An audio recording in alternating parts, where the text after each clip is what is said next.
I'm from North Providence, and the club that's in the town, you're gonna be the head pro, you're gonna own the shop. I'd be like, oh, like seriously? And like Yeah. now that I have it, it's like it's not like a pinch myself thing, but it's you got to have some perspective. Welcome to another episode of Expand Your Brand. We welcome on a very special guest, Anthony Loiselle. He's the head pro of Louisquisset Golf Club in North Providence. Anthony, how are you? I'm doing great, guys. Thank you both for having me on. I've been listening for a while. All your stuff's great. Thank you very much. Yeah, thanks so much, Anthony. Appreciate it. A little bit of a different setting. Usually we're in the cigar bar, but schedules didn't mesh, but we all made it work over Zoom. So happy to have you here, Anthony. We'll definitely have to get you in person sometime and maybe do some on-course content with you in the future for sure. All for it, guys. Awesome. So Anthony, you're head golf pro at Louisquisset Golf Club. What's your time like being the head golf pro there? What's it like being a head golf pro?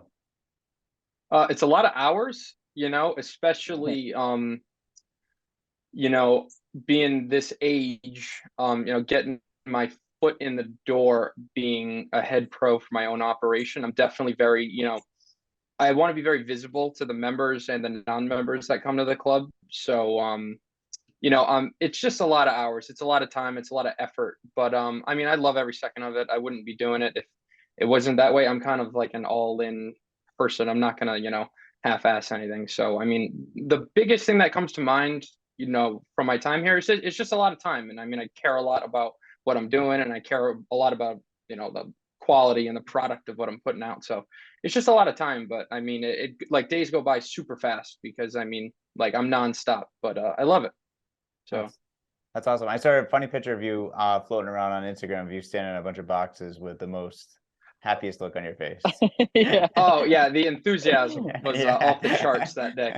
So like so the members, as great as they are, they so we had like club repair in the back of the pro shop, like club repair, and it was like an old bag, like it was all finished. It was a bag room, but like all the bags were in like the cart barn bag room. So the members literally just donated TVs. They did all chairs. They finished the whole room for like a members lounge. So that was like awesome. 7 boxes of chairs that I was standing on. So like if you can't tell, I'm like a good like couple feet off the ground, and taking that out to the trash with my guys wasn't very fun.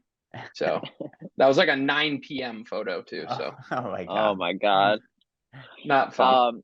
I can only imagine. How's the season going so far? What are your kind of pros and cons to being in your first year as a head golf pro? First year here for me, just taking what we did at Fall River when I worked for Dan over there, like I'm really big on like the service to the members. I'm trying to get people together as much as possible. There's pro shop games, there's tournaments, there's 9 and dines. The tournament schedule for the club that I put together with the tournament committee this year versus last year is like, it's not even close. Tournament play is up off the charts. Member play is up like off the charts, which another thing that's crazy this year that no one really saw coming is like guest play is like crazy off the charts. So, people want to be here. And if I can help that process, with organizing, tournaments and pro shop things and stuff like that, I'd love to do it. And it's all being, like taken up by the members, which is phenomenal. Yeah, that's great. That's awesome. What's it like too? You're 23. We talked about this, but like, what's it like being 23 and already in like a pretty prominent position for a country like a golf club? And what's it like? If I feel like if I knew that answer, like I'd be like way better at my job. like just it's tough because you got to remember, like I only know what I know. Like right. I was an assistant in Florida, and I was an assistant for Dan. And even when I worked in pro shops, when I wasn't like a professional, I had a lot of the same, like similar, like golf shop responsibilities. So the only difference, moving up to be a head pro from an assistant, it's like, where's Anthony? Like some people, unfortunately, just as much as like, oh, you're an assistant here and you have responsibility, like that's all well and good. But sometimes people just want to talk to like who's in charge. Like as funny as that sounds, it's like it all falls on me, regardless of if XYZ isn't done or XYZ is like incorrect. like at the end of the day, it's on my shoulders, and it's the responsibility of it. Like as much as it's like, ooh, I'm the guy, like, it's funny. It's like with great power comes great responsibility. Like that's like exactly what it is. Like, and it's, but to be this young in this situation, like, I mean, I can't say that I don't feel like I'm ready for it. Like I think so far, like everything this year speaks for itself. I mean, as far as member satisfaction and like, dollars at the end of the day, I think everything I'm doing is beneficial to the club, and like the service I'm providing to the members is all well received as far as I'm concerned, and like all the meetings I've had and chit chats with members, it's all good. But being this young, I think I just have a lot of energy, which the members like. I'm very visible. I like to interact with everybody, and yeah. That's That's awesome, awesome. man. Yeah, that's great. Yeah, I can't say that I have as much energy being where I am at my age now. So like all the more power to you. Do you get any more grace from everyone just always looking for you, or have you noticed any grace from always being someone looking for you? You know what? It's like the devil you know and the devil you don't know. It's like, oh Yeah. my God. It's like when I was assistant, it's like, oh, like you just want to be the point, like you want to be like my whole dream was like when I was in Florida, Steve Nesbitt was our outside ops manager, and he's like, what do you want to do? And I'm like, we'll help you get there. And I'm like, I want to be a head pro and I want to own the shop. And like he's like, oh, all right, we'll get you there. And then like I didn't know that was gonna happen in like 4 months, but it did. And it's like once you get there, it kind of all hits you in the sense of like it's nice to have it, but obviously like anything in life, like like once you get too much of it, it's like, all right, like enough. Like some days you Yeah. want to leave and you want to just like leave work at work. And once the members have your cell phone number, you're not leaving work at work. Oh man. Yeah, that's tough. That's really tough. Well, that's good. All the more power to you though for, handling it at such a great, at your age and being very mature about it. So that's awesome. Yeah, thank you. I mean, it's an everyday thing, and one thing I remind myself all the time is like a year ago, like I'd die to do this. Like if you told me a Yeah. year ago you're going to be back like in your hometown at your home, not my home club. I mean, you're back in. I'm from North Providence, and the club that's in the town, you're going to be the head pro. You're going to own the shop. I'd be like, oh, like seriously. And like Yeah. now that I have it, it's like it's not like a pinch myself thing, but it's you got to have some perspective. That's great. Yeah, that's great. Where did your passion from golf come from? Oh boy. So, my passion for golf. So I got into the game kind of like in a playing sense of it, and it kind of it really developed into as much as I love playing the game now, like I am like truly like infatuated with like the business side of it. Like I really like truly enjoy merchandising. I truly enjoy running tournaments. I mean, as you guys know, like being a golf pro, you're like you have your foot in like every single corner of like whatever it is. You're an event planner, you're a tournament director, you're a teacher, you're a player. I mean, like it's wacky, but my Yeah. passion probably started with playing. Like my grandfather was a golfer, like a recreational golfer after he retired. My uncle was a member at Metacomet for 20 years. Now he's still a member at Alpine, and they kind of like got me into it. And it was just a way to like get out with them. And I was a big competitive baseball player when I was younger, traveling all around the country. And that's how I got into it. It was almost like an escape, and I really enjoyed it. But when I was in high school, obviously it kind of transitioned into more of a competitive sense when I stopped playing baseball. And then that's like the avenue where I went to Coastal my freshman year for the PGM. That's how I got into the business side of it. And just one thing led to another. And I truly like found my true passion, which I'd say right now it's, doing what I'm doing every day, which is it's awesome to say that, my passion for golf kind of aligns with like, my position I'm in right now as far as work. But I feel like that's like a very fluid thing for me is like my true like what's my why in golf? Like it's a lot of things. Like I like to play, but I also love the business side of it and everything that comes along with it. So it's like a loaded question for me. Yeah, that's great. That's awesome though. It seems like you love both ends of it, which is really cool besides from the playing and then as well as the business especially. But a little bit more into your background. You played at Rick. I mean, what was your decision to play at Rick? You said you mentioned you went to Coastal first, but then you ended up going to Rick. What was the decision to end up going to Rick?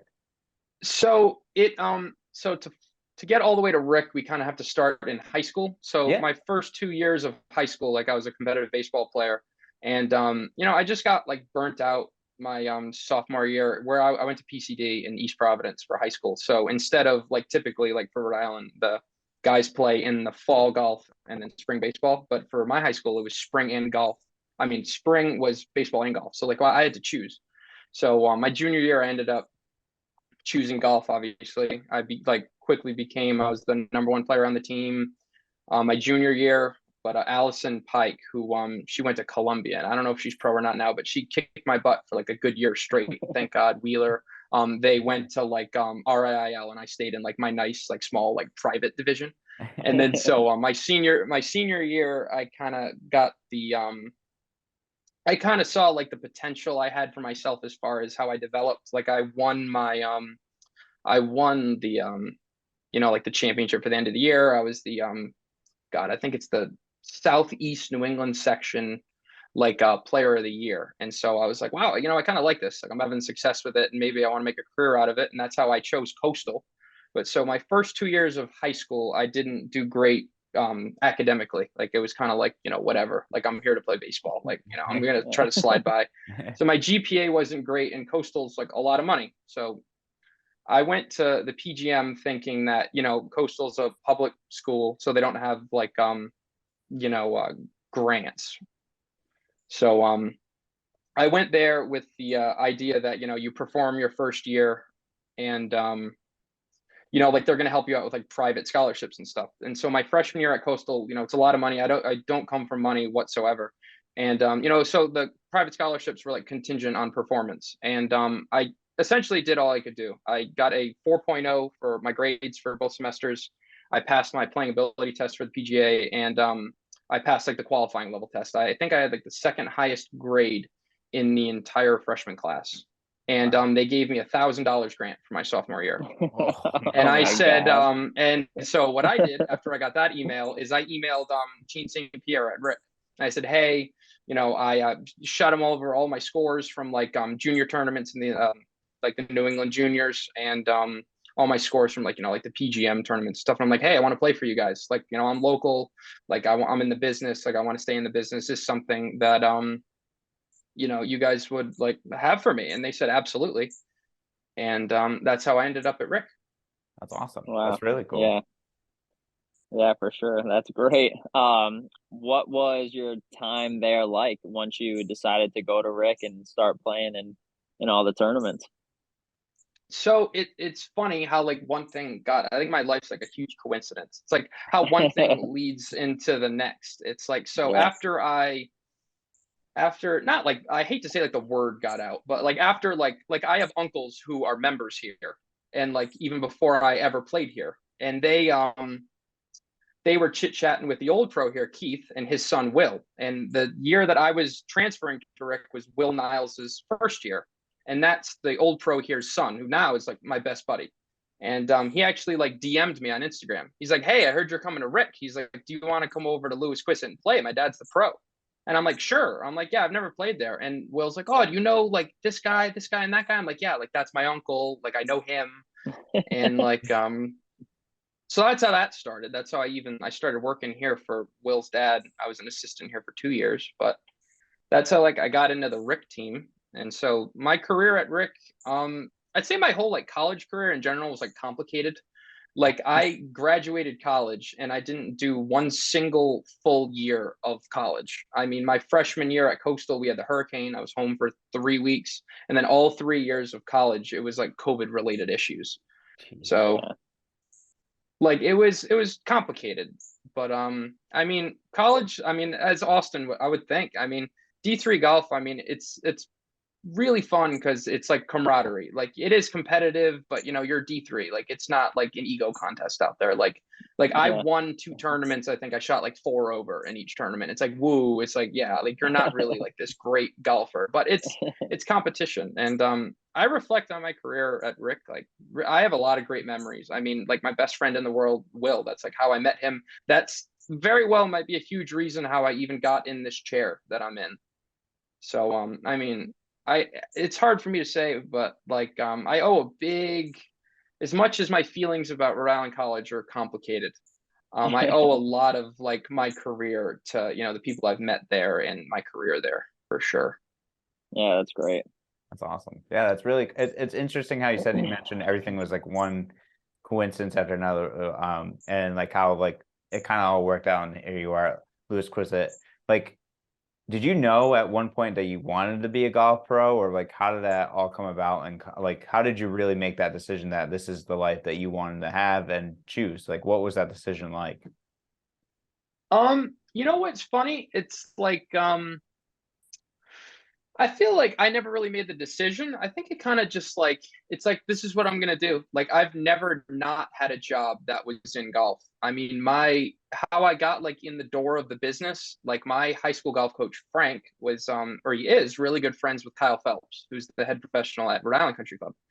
And I did my senior internship for high school, my like just like the month of April, like you go work somewhere for free.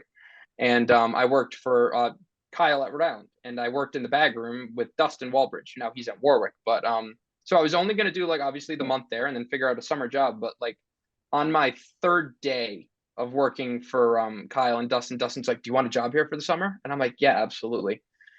So again, it's funny. It's like one thing led into another. It's like I wanted to be in the business, so I went to work. My head coach for high school said, "Go work for Kyle." I went and worked for Kyle. Then I went to Coastal. Then when I was at Coastal, I got an email from Matt Walsh, who's at Warwick Country Club. He said, "Hey, we'll do like for Kyle, I worked straight outside. For Matt, I worked like I was an intern for the PGA, so it was just the summer. I worked half in the pro shop, half outside. And then after I transferred from Coastal to Rick, that's how I met Will. That's how I got to Louisquisset. I mean, one thing led into another. I've never not worked in golf, and like I've been doing again, like I talk like I'm this old man, like I'm 23 and I started working when I was 17.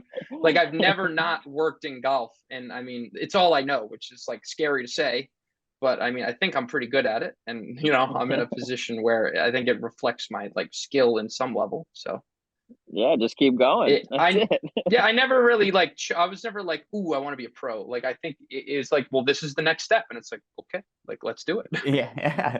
Well, that's awesome. I mean, it's really cool that you've able to work yourself into a position like this. And it's funny that you mentioned coincidence. It's like also it kind of reminds me a little bit of John Rook a little bit, where like things just kind of like dominoes would just fall in place for him to go to the next place. And it's really cool, Anthony, to hear your story and how you ended up where you are. And that's fantastic. And it's crazy that you're at such a young age where you are now. So that's awesome.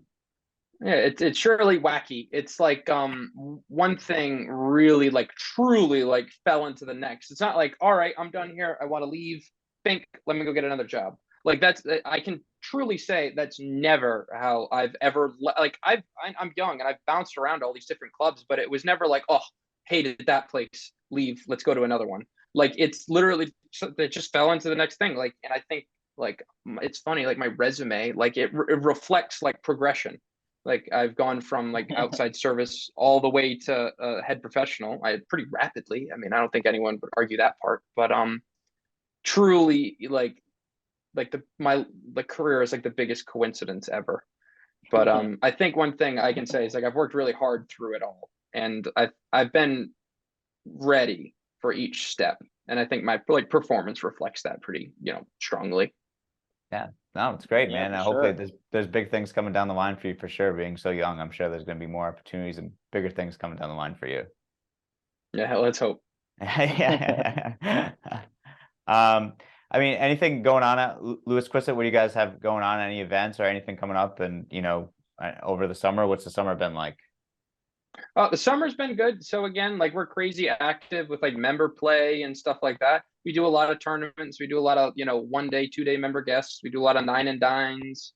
But no, it's just it's daily play. It's funny. I never knew that this club had all this demand for teaching, and like I teach a bunch. So I mean, we don't stop around here. We're real busy, and I mean, it's all good on this side. We just have standard member guests. We have like any other club, we have club championships, major men's events, major women's events, that kind of thing. So that's awesome. That's great. Yeah, well, that's great. I think that's all the questions we have for you about your background. If you want to stick around with us, we're going to talk a little sports about Keegan Bradley, the Travelers, the US Open and stuff. If you want to stick around after the commercial break, and we'll talk some sports. You got it. All right, sounds good. Welcome to Vintage Cigar Lounge, the place where you escape to, not from. A place where your cigar options are limitless. A place where friends come together and bond over the finest cigars and drinks. A place where your selected few can retreat to and enjoy premium cigars, great conversation, and your liquor of choice within the privacy of our private rooms. Looking for a place to escape to? Our doors are always open.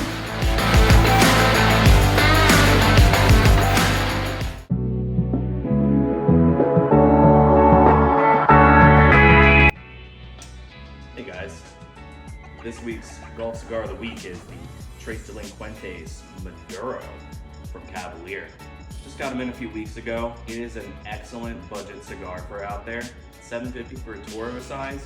Maduro is nice and dark and earthy, and it just smokes great all day long. Come try some. We'll see you next week.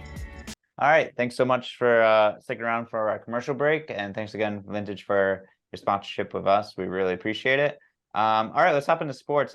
Keegan Bradley, the Travelers was this weekend. He won the Travelers 23 under.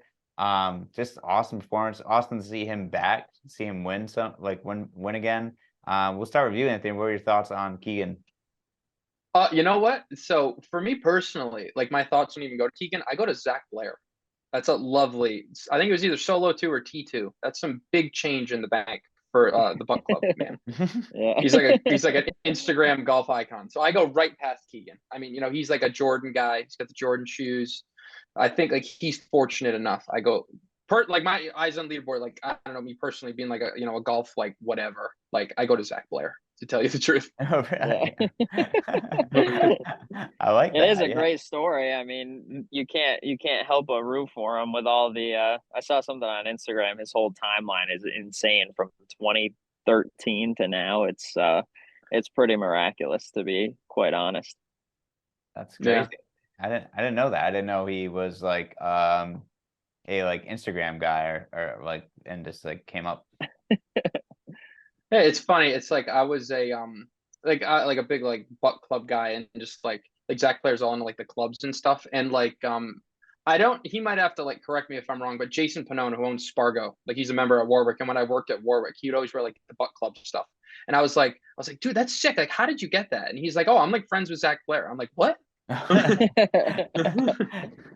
I guess he would, like when he played college in the South, I think they're like pass cross or something like that. But yeah, big Zach Blair guy. So like Keegan Bradley won, woohoo, but like Zach Blair cash. So like it was a good week for me. Yeah.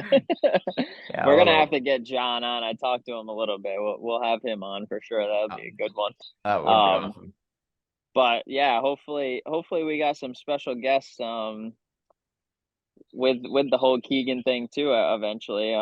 That would be great. He did play awesome, breaking records all week. And to see him win was really cool, and to see his family at the end, that never gets old.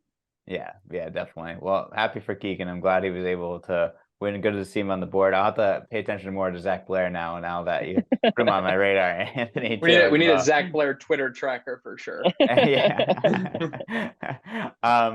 So we'll talk U.S. Open because Austin, you and I didn't really get a chance to talk U.S. Open as well too. But I think we talked a little bit about Ricky in our last interview, but that was when Ricky was holding on to the lead on that Saturday, and then U.S. Open, Wyndham Clark ended up winning it. I mean, what are your thoughts on Wyndham Clark winning? Austin, we'll start with you. I mean, I think that's a great story too, especially with his mom looking down and how just his caddy interaction with his caddy just telling him to be athletic throughout the whole final round. I think that's something that really like resonates, and I think that for viewers and people that do play golf, I think being athletic and just not getting so technical is the key. You got to almost make it like a reactive sport in a way, for those people that come from reactive sports. I think it could get a little stagnant, but I thought that was great. I'm super glad that he won. Obviously I wanted Ricky to win, but his time's coming. Yeah. What are your thoughts, Anthony? It's funny. One thing that like resonated with me big time, like I didn't watch a lot of the coverage, but obviously like I keep up, like I read like articles and stuff like that.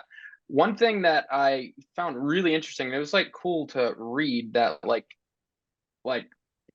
you think that all these, very highly successful, tour players, whatever tour they might play on, even like college guys, like you think that like there are these bulletproof, rock solid, like mental friggin' like warriors, but like he's pretty vocal in the sense of like, his like thoughts waver. Like he has to legitimately pump himself up, like piss himself off. Like I found that like super interesting that he's not like this even keeled, like, Joe Schmo out there, like flatlined the whole round. Like no, like he's like Yeah. pissed off, like inside, and like his like thoughts and his emotions like really waver. And I thought that was like wicked interesting. And I thought that made me a Wyndham Clark fan, or at least, to keep in mind for Yeah. sure. Yeah, to be able to psych yourself out like that, that's awesome. Yeah, it's super interesting. That's like a good like to pump yourself up and like get yourself ready. That's really cool that Wyndham does that. Also, I didn't know, all I heard was he was friends with like Christian McCaffrey, who was a 49er. So like they were texting back and forth. They went to high school together as well too. So I thought that was pretty cool. So the guy knows Christian McCaffrey. So Colorado's it's a good time to be a fan of Colorado, I guess. You got the Nuggets and you got Wyndham Clark winning for you. So that's the U.S. Open. That's golf talk. But let's hop into a little bit of the NBA too. So we'll start with the NBA draft. Obviously, Wembanyama goes first pick.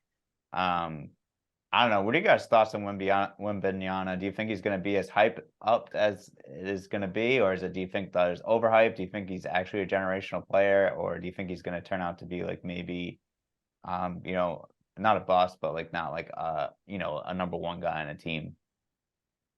Anthony, you can lead that off if you want. I gotta tell you, I'm not too abreast with the NBA draft this year. All I know is if it looks anything like his media day shoot when he was throwing those bricks up in that quick little Instagram clip, it's not gonna be too good. But besides that, I mean, I could not be further like out of the know, to tell you the truth. I saw that too. I was that was not good. I mean, he had to go basically stand under the hoop and dunk it just to get out of the arena. He couldn't get out fast enough. But yeah, I mean, I don't know. Like he's so tall.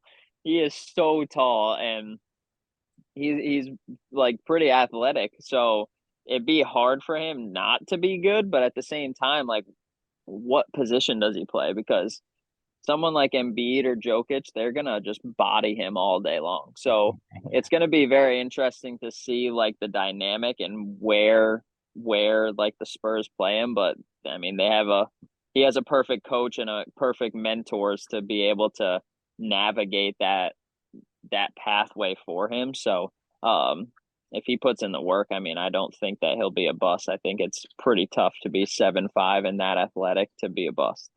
Yeah, exactly. I don't know. Oh no, it's missing shots. They blamed it to jet lag. I think someone like tweeted this is like, oh, because of jet lag or something like that. Yeah, I compared him. I think he could have a career. I think Anthony Davis at the lowest tier, I think, of his career, which is like maybe less injury prone Anthony Davis, but it'll be interesting to see how he does. I mean, like you said, he's set up for success in San Antonio with Popovich, and they do a great job with international players. And then lastly, we have some, being Celtics fans, all of us, Mark Smart gets traded for Kristaps Porzingis. Anyone have thoughts on the loss of Smart and gaining the unicorn is now in the Celtic jersey? Anthony, do you want to start that off, or Austin, do you want to start that off? I'm gonna defer here. I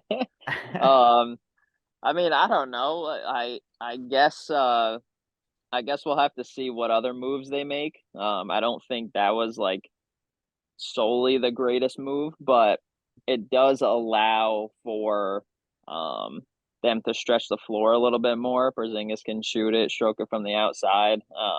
So it's not going to cram the middle. But as far as like defensive wise and just being that true leader, I think Marcus Smart kind of held his own for that Celtics team. So it's going to be interesting to see how Tatum and Brown end up becoming the leader, becoming the voice, and becoming the captain and who the team follows.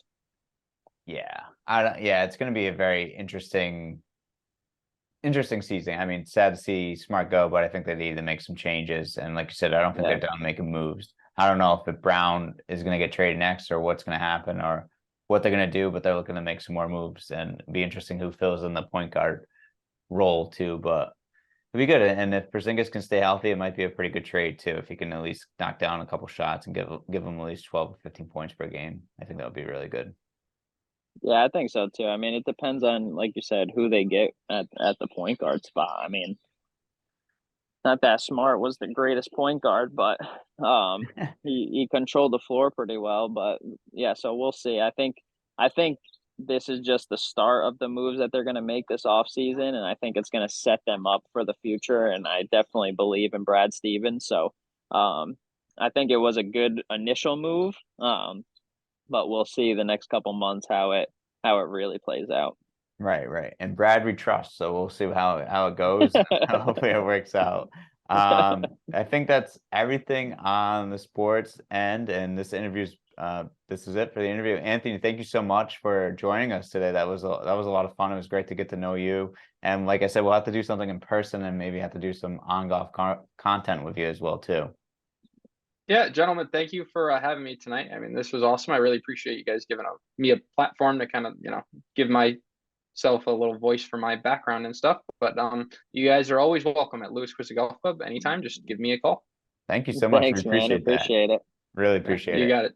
Have a great Take one. care, guys.